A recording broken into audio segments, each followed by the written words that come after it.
Hello everyone. My name is Linda and I want to tell you a story that happened to my friend Evelyn. I named this story as, while I was on a business trip abroad, my parents forged my signature and sold my house to cover my sister's $120,000 wedding expenses. You already rent a good apartment, Mom said. I called a lawyer, and now they're begging. Well, let's go. My name is Evelyn, and I guess I should start from the beginning to explain how my family completely screwed me over. I'm 29 now, work in consulting, which means I travel abroad constantly, and I have a younger sister named Paloma who's 25. Our parents are typical middle-class folks who always seem to favor Paloma over me, but I never thought they'd actually try to steal from me. 7 years ago, when I was 22 and just starting my career, my grandmother on Dad's side passed away. She was probably the only family member who ever really got me. When the will was read, I was shocked to find out she'd left her house to both me and Dad in equal parts. 50% each. Not to Mom, not to Paloma, just me and Dad. The house was this decent 2-story place about an hour outside the city. Nothing fancy, but it was in good condition and probably worth around $600,000 at the time. The thing is, none of us knew what to do with it initially. It just sat there empty for months while we all argued about it. We should just sell it and split the money, Mom kept saying during those family dinners that felt more like business meetings. Maybe we could rent it out, Dad would suggest, always trying to find the middle ground.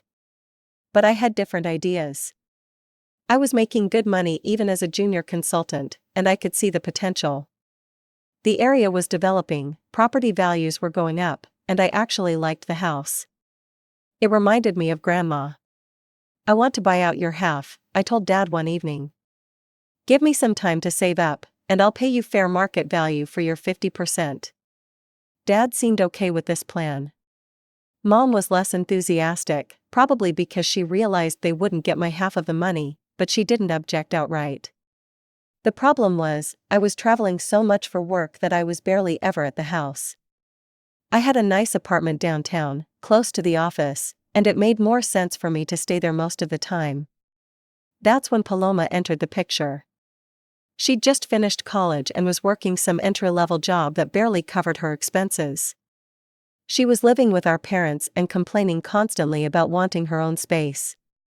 Why don't we let Paloma stay at Grandma's house temporarily, Mom suggested. Just until Evelyn saves up enough money to buy it outright. It seemed reasonable at the time. The house was just sitting there, and Paloma needed a place to live.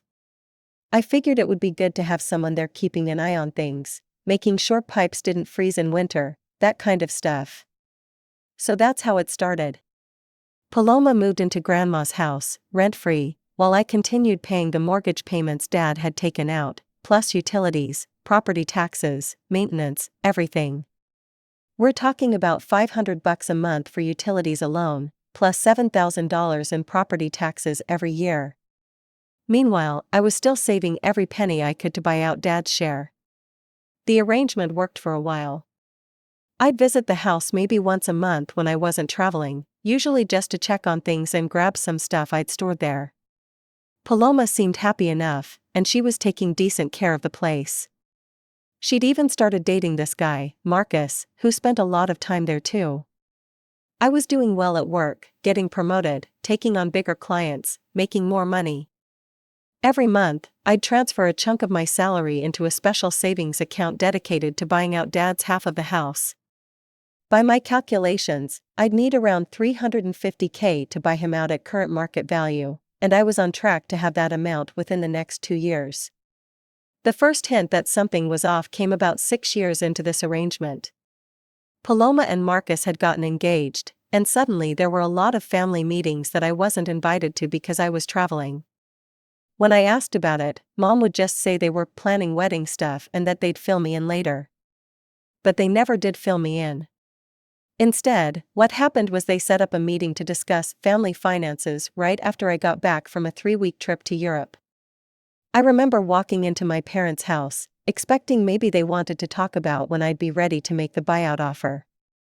Sit down, Evelyn, Dad said in that serious voice he used when he was about to ask me for something. We need to talk about the house situation. Sure, I said. Actually, I've been meaning to tell you, I'm almost ready to make you an offer. I should have enough saved up in the next 6 months to buy out your half at current market value.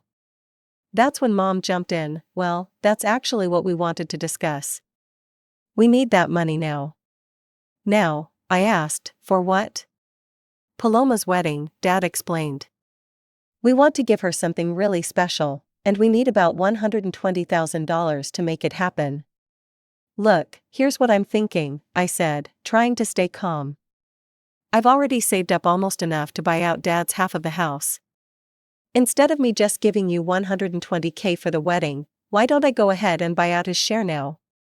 Then you'll have the full amount, probably around $350K, and you can spend whatever you want on Paloma's wedding. I thought this was a pretty reasonable compromise. They'd get way more money than they were asking for, and I'd finally own the house outright. But Mom shook her head immediately. That won't work for us. Why not? I asked. You'll get 3 times more money than what you're asking for. We need more than that, Dad said. Half of the house value won't be enough for what we have planned. I felt my stomach drop. What do you mean it won't be enough? You're asking me for $120K, and I'm offering you $350,000. Exactly, Mom said, so really, it would be much simpler if you just paid for the wedding directly. You have the money sitting in your account anyway. But that's my money, I said. I saved it specifically to buy the house. And why should I pay for Paloma's wedding when she's been living in my house rent-free for years while I pay all the bills? Mom waved her hand dismissively. That's different. Because that's your house too. You should be paying those bills. I couldn't believe what I was hearing. So I should pay all the expenses for a house that Paloma gets to live in for free, and then also pay for her wedding? How does that make sense? Look, Evelyn, Dad said, you make good money. You've got a great job, you're successful. Paloma is just starting out in life. She needs our help. Then help her with your money, I snapped. That's when Mom got upset. Don't you dare talk to us like that. We're your parents, and we raised you, and now we're asking for one favor. We argued for another hour, but neither side was budging. Finally, I told them I needed time to think about it, and I left. I was furious, but I figured maybe after they cooled down, we could work out some kind of compromise. Over the next few days, I didn't hear from them at all. No calls, no texts, nothing. I thought maybe they'd realized their request was unreasonable and had dropped it. I had a big project coming up that would require me to spend 2 months in Germany, so I focused on preparing for that instead of worrying about family drama. 2 weeks later, I flew to Berlin for what was supposed to be a routine consulting engagement. The work was going well, I was staying in a nice hotel, and I'd almost forgotten about the whole wedding money situation. I figured we'd deal with it when I got back. That's when I got the email. I was sitting in my hotel room after a long day of meetings when my phone pinged with a new message. The subject line read, "Confirmation of the sale of your property." For a second, I thought it was spam. Then I saw it was from Hartwell and Associates Real Estate, a company I'd never heard of. My hand started shaking as I opened the email. Dear Ms. Evelyn Martinez, it read. Based on the submitted documents, our specialists have begun the final stage of transferring ownership of the property located at 1847 Maple Grove Road to the new owner. We require additional confirmation from you to close this transaction. Please contact us at your earliest convenience. I read it 3 times before it sank in. Someone was trying to sell my house. I immediately called the number listed in the email. It was 3 a.m. in Germany, but I didn't care. Hartwell and Associates, this is Jennifer speaking. This is Evelyn Martinez, I said, trying not to scream. I just got an email about selling my property, and I need you to stop everything right now. I never agreed to sell my house. Let me pull up your file, she said. Yes, I see here that your father, Robert Martinez, initiated the sale as the co-owner, and we have a signed purchase agreement with both your signature and your father's signature, along with copies of both IDs. That's impossible, I said, I'm in Germany right now. I never signed anything, and I never gave anyone permission to sell my house. There was a pause. Ma'am, I'm looking at the documents right now. We have your signature on file. Then someone forged it, I said, this is fraud. If you don't stop this sale immediately, I'm calling the police and taking this to court. Let me contact my supervisor and call you back. I hung up and immediately started calling my parents. Straight to voicemail, both of them. I called Paloma, voicemail. I called again and again, nothing. That's when I knew for sure what was happening. They'd waited until I was out of the country, then tried to sell the house behind my back. They probably figured by the time I found out, it would be too late to stop it. I called my company's emergency line and explained I had a family crisis and needed to return home immediately. My boss wasn't happy, but he agreed to let me fly back the next day.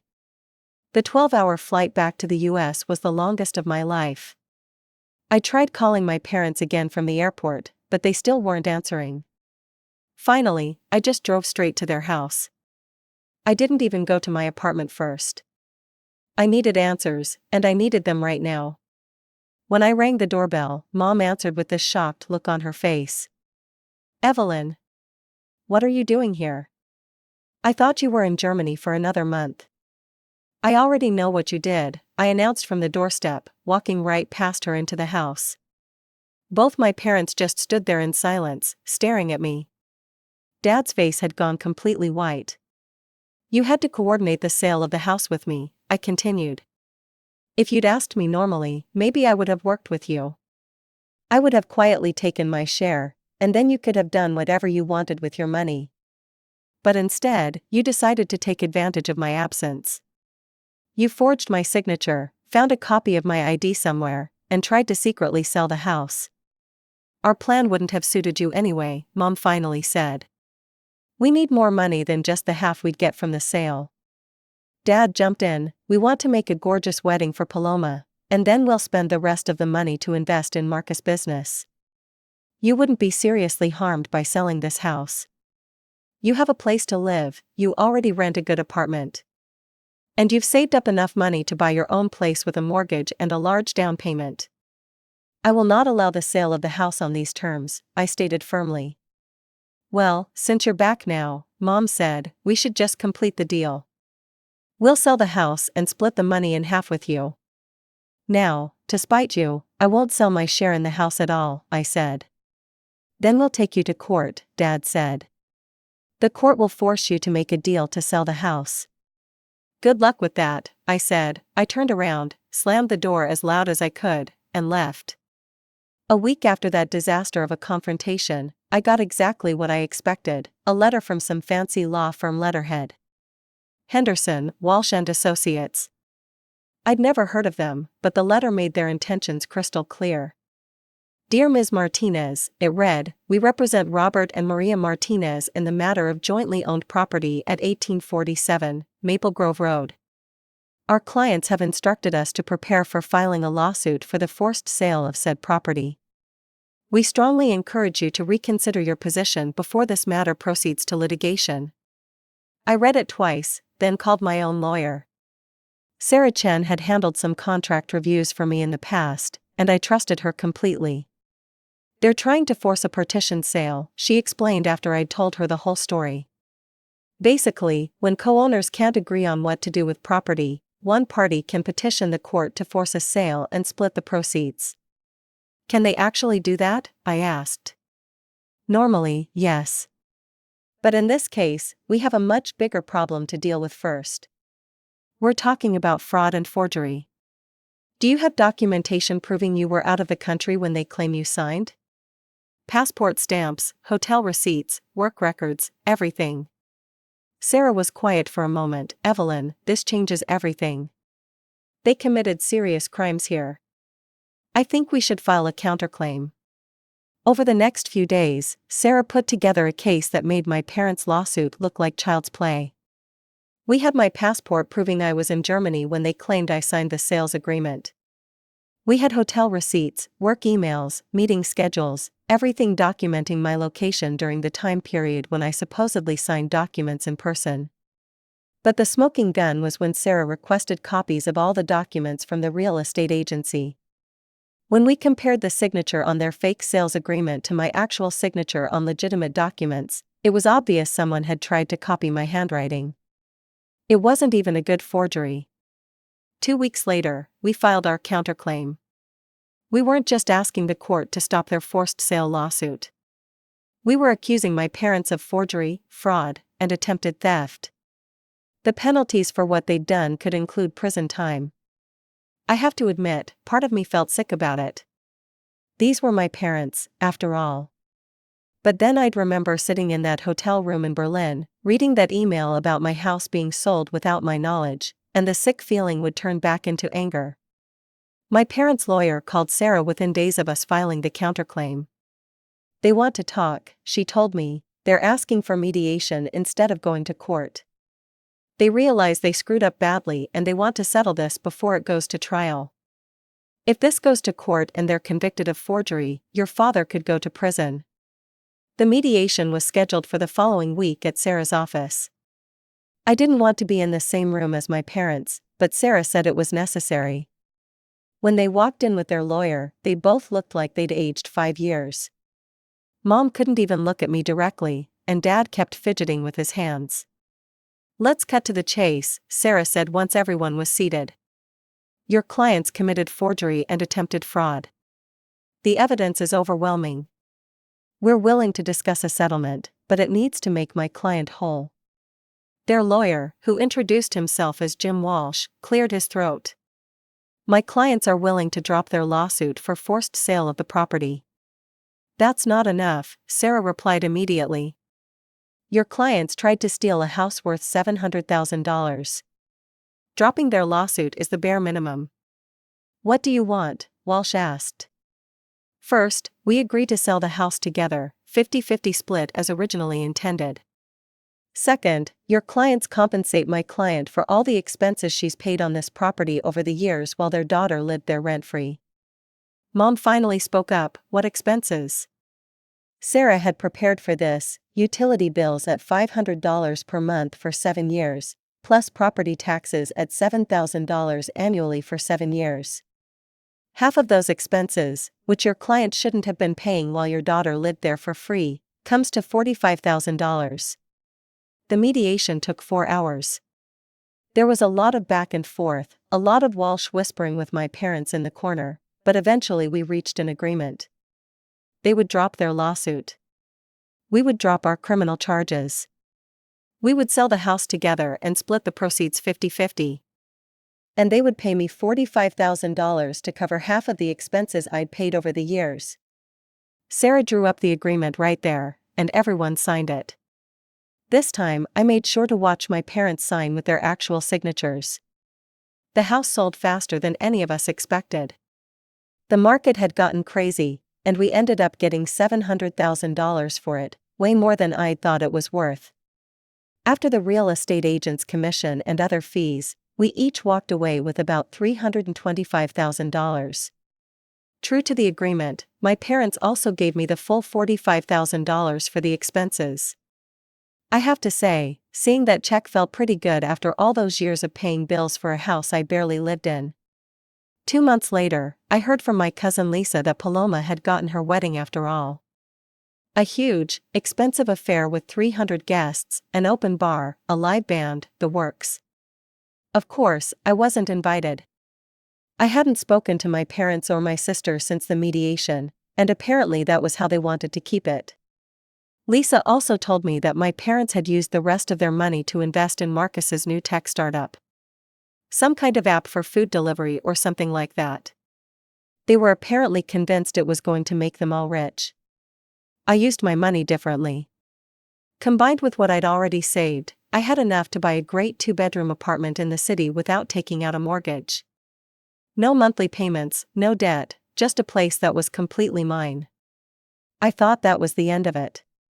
I figured my parents had gotten what they wanted, money for Paloma's wedding and her husband's business, and I'd gotten what I wanted, which was to be left alone.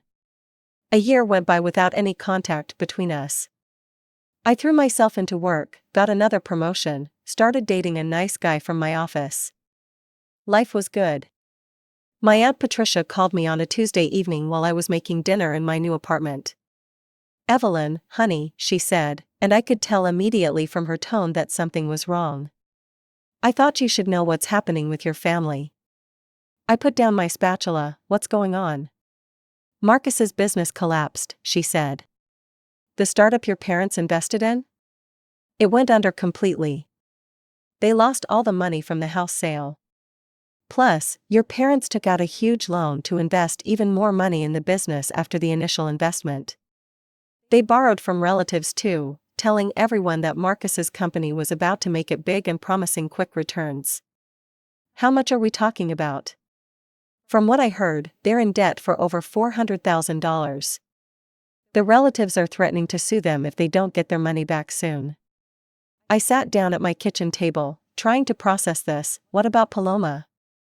"That's the other thing," Patricia said. "She and Marcus had a huge fight about the money. She divorced him last month and moved back in with your parents. From what I hear, she's pretty depressed. Won't leave her room, won't talk to anyone. Your parents are saying she needs professional help, but they can't afford treatment right now because of all the debt." After I hung up with Patricia, I sat in my apartment for a long time, staring out the window. Part of me felt bad for Paloma. Whatever her faults, she didn't deserve to have her marriage fall apart because of our parents' bad financial decisions. But mostly, I felt angry all over again. They'd chosen money over family once, and now they were facing the consequences. 2 days later, my phone rang, Mom's number. I stared at it for several rings before finally answering. "Evelyn," Mom's voice sounded terrible, like she'd been crying. "We need your help. Please, you have to help us." I took a deep breath. "I'm not giving you any money." "You don't understand," she said, and then she started crying for real. "We took out this loan to invest more money in Marcus's business. We told all our relatives to invest too, promised them quick returns. Now the business is gone, and everyone wants their money back. They're threatening to take us to court." "That sounds like your problem." "Paloma came home," Mom continued. "She's in bad shape, Evelyn.